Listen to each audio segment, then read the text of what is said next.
Hello student, today our topic is mechanism of micelle formation. इसमें हम soap solution को study करेंगे। जो सोप सोल्यूशन है, इसमें सोप के जो फॉर्मेशन है वो किससे होती है? सोडियम और potassium salt of higher fatty acid. इसको हम रिप्रेजेंट करते हैं RCOO Na पॉजिटिव से। ठीक है, तो इसकी एग्जांपल हम लेंगे, सोडियम स्टीरेट की एग्जांपल लेंगे। सोडियम स्टीरेट का फार्मूला CH3CH2 16 COO Na।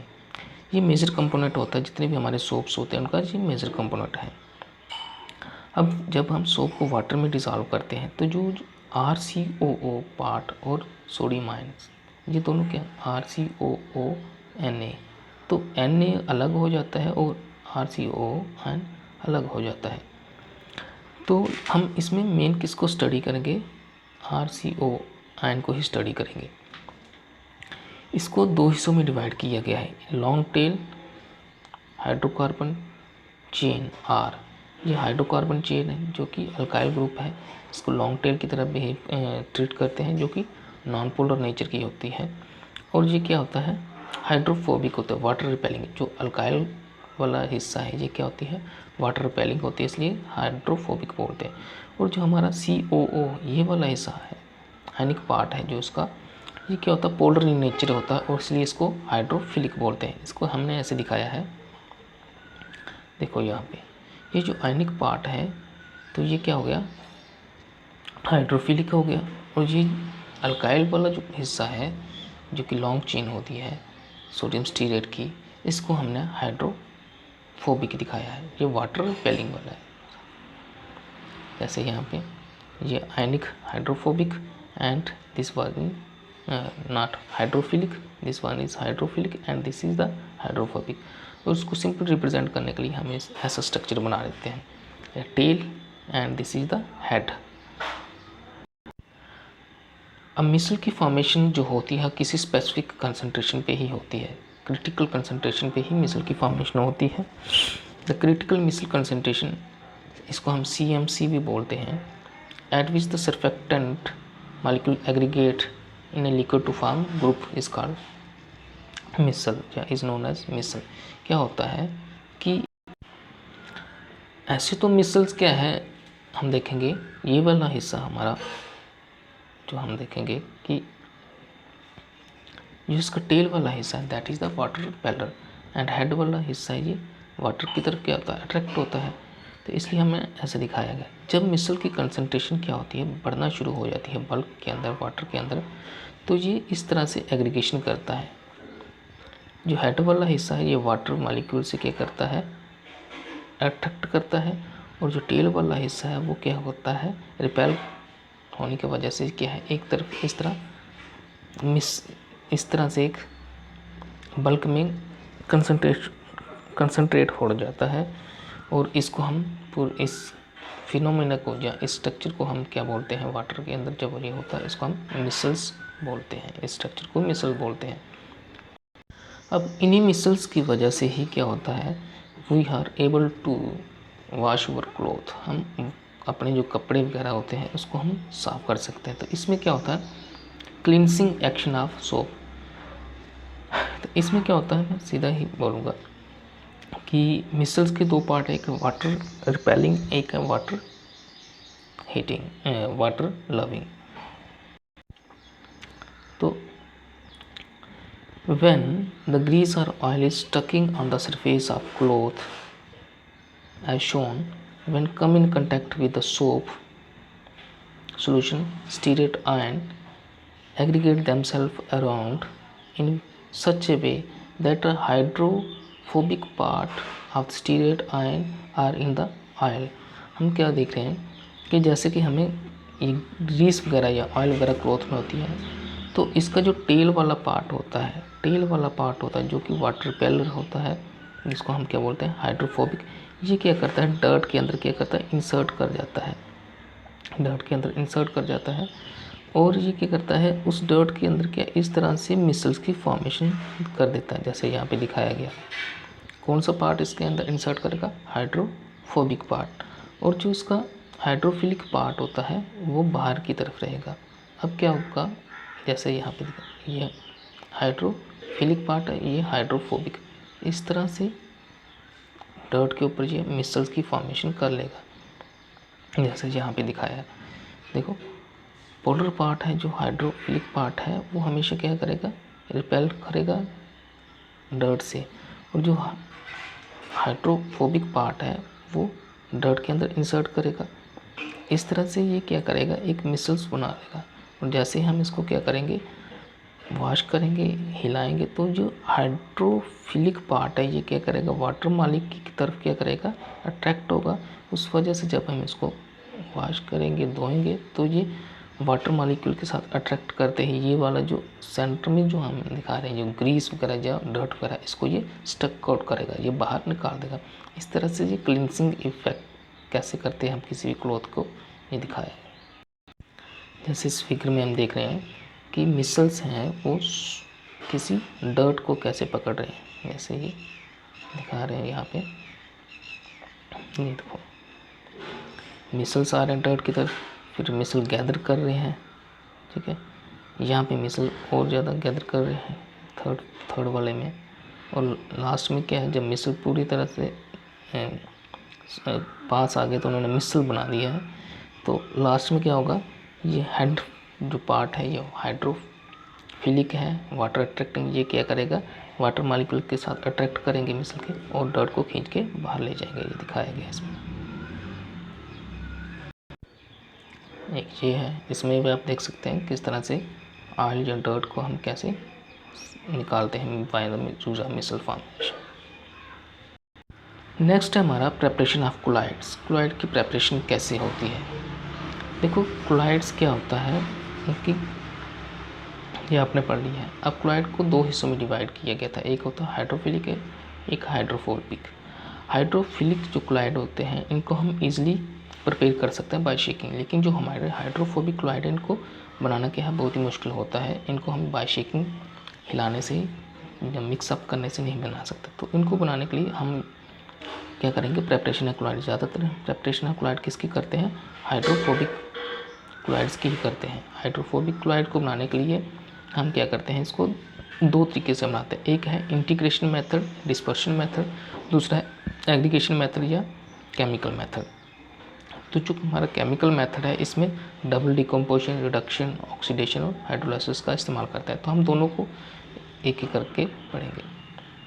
सबसे पहले हमारा क्या आ गया, केमिकल मेथड। केमिकल मेथड जैसे क्या है, आर्सेनिक ऑक्साइड को हमने क्या किया है, H2S हाइड्रोसल्फाइड से, हाइड्रोजन सल्फाइड से क्या क्या ट्रीट किया। तो यहाँ पे देख रहे हैं आप डबल डिकम्पोजिशन हो रही है, डिकम्पोजिशन हो रही है।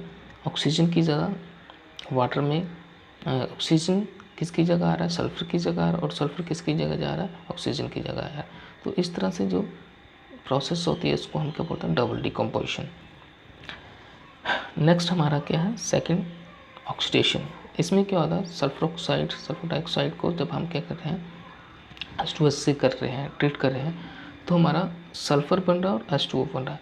यहाँ पे देखो सल्फर के जो ऊपर है वो ऑक्सीडेशन स्टेट क्या है, -2 है, लेकिन यहाँ पे सल्फर की ऑक्सीडेशन स्टेट क्या है, 0 आ गई। तो इसका मतलब यहाँ पे क्या हो रही है, ऑक्सीडेशन हो रही है। तो ये क्लोराइड कैसे बन रहा है, ऑक्सीडेशन से बन रहा है। थर्ड है हमारा, जब हम गोल्ड को क्या करते हैं, गोल्ड को क्या करते हैं, ट्रीट करते हैं विद HCHO से प्लस वाटर से, तो यहाँ पे क्या होती है, रिडक्शन होती है और हमारा गोल्ड का सॉल्ट बन जाता है, क्लोराइड बन जाता है। और यहाँ पे गोल्ड की जो ऑक्सीडेशन स्टेट है वो +3 है, लेकिन यहाँ पे क्या होती है, 0 हो रही है। तो इसका मतलब कि यहाँ पे क्या हो रही है, रिडक्शन हो रही है। नेक्स्ट हमारा हाइड्रोलाइसिस। हाइड्रोलाइसिस में FeCl3 को जब हम ट्रीट करते हैं वाटर के साथ, तो हमारा ये बन जाता है FeOH3 जो क्लोराइड है और HCl बन जाता है। तो ये कुछ एग्जांपल है कि किस तरह से हम केमिकल वे से हम क्लोराइड्स की प्रेपरेशन कर सकते हैं। नेक्स्ट हमारा कुछ फिजिकल वे, या इसको हम बोलते हैं इंटीग्रेटेड मेथड या डिस्पर्शन मेथड से हम किस तरह से क्लोराइड सॉल्यूशन को बनाते हैं, इसको हम एक एक करके स्टडी करते हैं। तो method of preparation of chloride, dispersion method से हम इसको किस तरह से स्टडी करेंगे, बनाते हैं, उसको देखेंगे।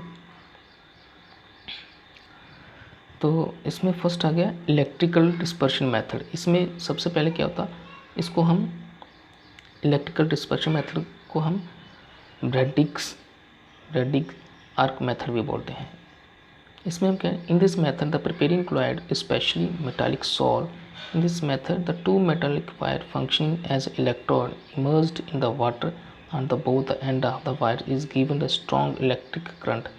क्या होता है कि इस मेथड में हम क्या करते हैं, जैसे कि हम दो इलेक्ट्रोड लेते हैं, जैसे ये दो इलेक्ट्रोड्स लिए हमने, और इन दो इलेक्ट्रोड्स को हम क्या करते हैं, इलेक्ट्रिक करंट प्रोवाइड करते हैं।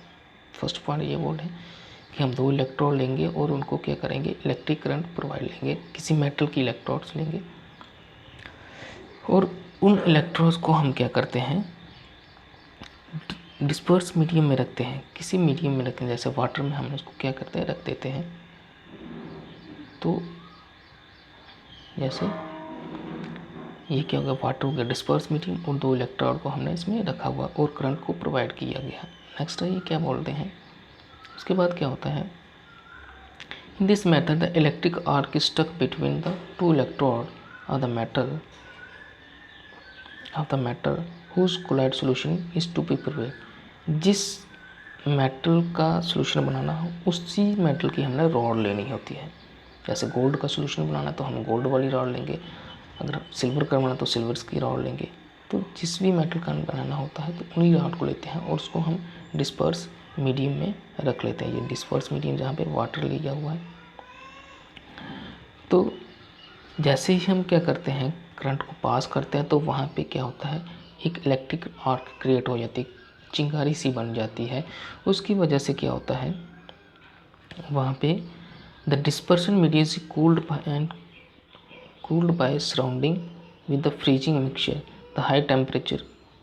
अब क्या होता है, वेपोराइज हाई टेम्परेचर हो जाता है। कहाँ पे, जैसे हम करंट पास करते हैं, यहाँ से करंट पास करेंगे तो यहाँ से इलेक्ट्रिकल आर्क क्रिएट होगी और यहाँ पे हाई टेम्परेचर होता है। हाई टेम्परेचर होने की वजह से, ये इलेक्ट्रिकल आर्क की वजह से और हाई टेम्परेचर क्रिएट होने की वजह से ये जो मेटल है ये क्या होती है, यहाँ से ब्रेक डाउन होती है। जैसे मेटल के पार्टिकल टूटेंगे तो वो कहाँ पे पड़ेंगे, वाटर में जाएंगे। ये पार्टिकल क्या करेंगे, वेपर्स की फॉर्म में ऊपर आने की कोशिश करेंगे। जैसे ही ये ऊपर आने की कोशिश करेंगे तो ये इस पूरे सिस्टम के आउटसाइड देखें तो क्या हुआ है, आइस को लगाया, तो आइस की वजह से ये क्या हो जाएंगे, जो भी पार्टिकल निकल रहे हैं मेटल के वो क्या हो जाते हैं, कंडेंस हो जाएंगे, यहाँ पे सेटल डाउन उनके कंडेंस हो जाएंगे, वेपोराइज नहीं हो पाएंगे।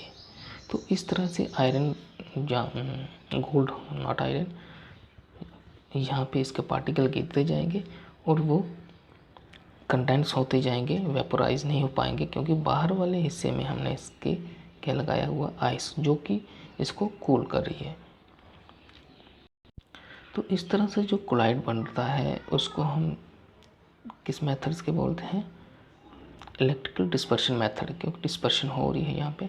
तो ये इसकी एग्जांपल है। इस मेथड को हम ब्रेडिक्स मेथड भी बोलते हैं।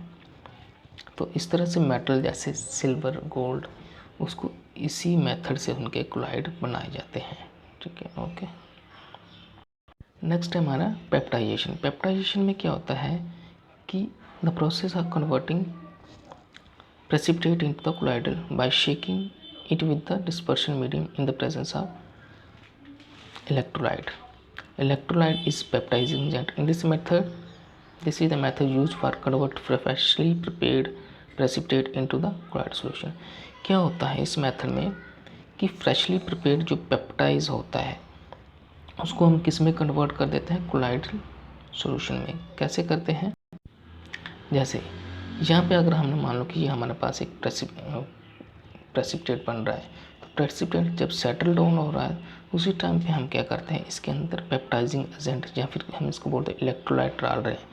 तो ये इलेक्ट्रोलाइट क्या करता है, इसके बीच मिक्सअप होके इनके बीच प्रेसिपिटेशन नहीं होने देता, इनको एक दूसरे से अलग रहता है।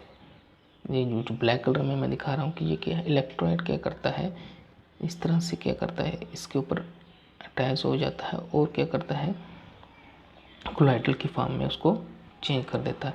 सो प्रेसिपिटेशन में क्या होता है कि जो हमारा पेप्टाइजिंग एजेंट है वो क्या करता है, इसको एक कोलाइडल की फॉर्म में ही रखता है। तो इस पूरी प्रोसेस को हम क्या बोलेंगे, पेप्टाइजेशन बोलेंगे, इसको पेप्टाइजेशन बोलेंगे। तो इसकी एग्जांपल हम करेंगे फॉर एग्जांपल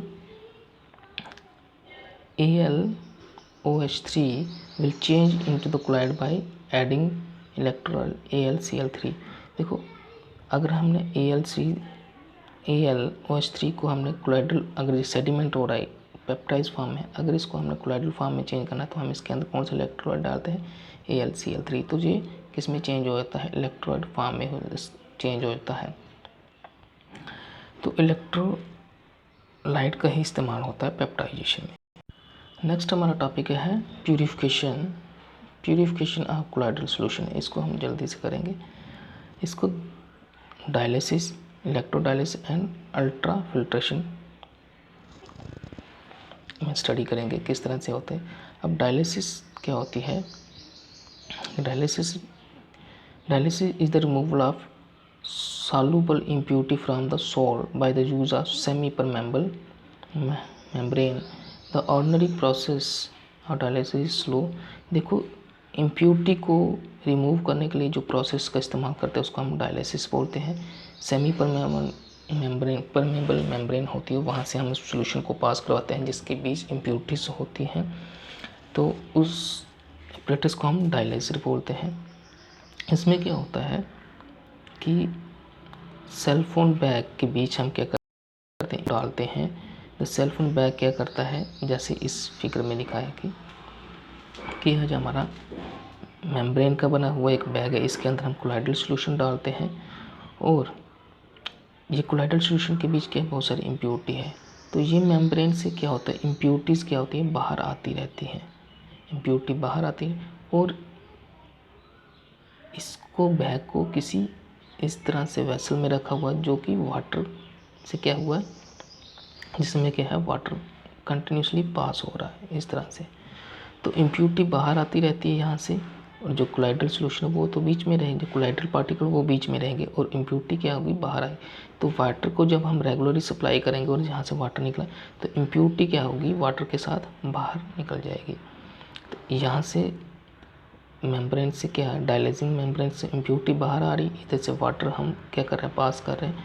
तो ये वाटर से इम्प्यूरिटी बाहर चलती जाएगी और बीच में कोलाइडल पार्टिकल रह जाएंगे। तो इस प्रोसेस को हम क्या बोलेंगे, डायलिसिस। उसके बाद है अल्ट्रा फिल्ट्रेशन। अल्ट्रा फिल्ट्रेशन भी सेम है, लेकिन इसमें एक चीज़ क्या है कि सेम प्रोसेस है, लेकिन यहाँ पे क्या है, हम इसको इलेक्ट्रिकल तरीके से इसको इस्तेमाल करते हैं। इसमें हम क्या करते हैं, इस प्रोसेस में क्या होता है कि दोनों तरफ हम इलेक्ट्रिक फील्ड क्या करते हैं, इस्तेमाल कर देते हैं, जिससे क्या होता है कि जो आयन्स होते हैं, जिससे क्या होता है पॉजिटिव आयन होते हैं वो नेगेटिव की तरफ अट्रैक्ट हो जाते हैं और नेगेटिव आयन है वो पॉजिटिव की तरफ अट्रैक्ट हो जाते हैं और इस तरह से इम्प्यूरिटी निकलती जाती है। पॉजिटिव वाली इम्प्यूरिटी नेगेटिव की तरफ चली जाती है और नेगेटिव वाली इम्प्यूरिटी पॉजिटिव की तरफ चल जाती है। कैथोड एनोड बोलते हैं हम जिसको, पॉजिटिव को इसको, और वाटर कंटिन्यूसली पास होता रहता है और जो इम्प्यूरिटी क्या है बाहर निकल जाती है। तो इस प्रोसेस को हम क्या बोलते हैं, इलेक्ट्रोडायलिसिस। नेक्स्ट है हमारी अल्ट्रा फिल्ट्रेशन। अल्ट्रा फिल्ट्रेशन में कुछ नहीं है, सेम वही प्रोसेस है, लेकिन इसमें क्या होता है, अल्ट्रा फिल्ट्रेशन में क्या हम करते हैं, स्पेशल टाइप ऑफ फिल्टर का इस्तेमाल करते हैं जो कि सिर्फ क्या है सभी सब्सटेंसेस में पास हो जाते हैं, सिर्फ कोलाइडल पार्टिकल ही उसमें रहते हैं। ये बहुत स्लो प्रोसेस होती है और इसको प्रेशर से लगा के तेज़ किया जाता है। इसके एग्जांपल ये है, इस फिगर में जैसे क्या है, इस तरफ हम देखें ये कोलाइडल पार्टिकल हैं, ये कोलाइडल पार्टिकल इस स्पेशल मेम्ब्रेन से पास नहीं कर पाते, बाकी सारे के सारे पार्टिकल पास कर जाते हैं। ये बहुत स्लो प्रोसेस होती है, तो इसलिए इसको तेज़ करने का हम यहाँ से प्रेशर लगाते हैं तो इम्प्यूरिटीज बाहर निकल जाती है इस मेम्ब्रेन से और जो कोलाइडल पार्टिकल है वो यहीं पे रहते हैं। तो ये वाला जो प्रोसेस है, इस प्यूरिफिकेशन मेथड को हम क्या बोलते हैं, ultra filtration method. So this is the topics. Thank you, have a good day.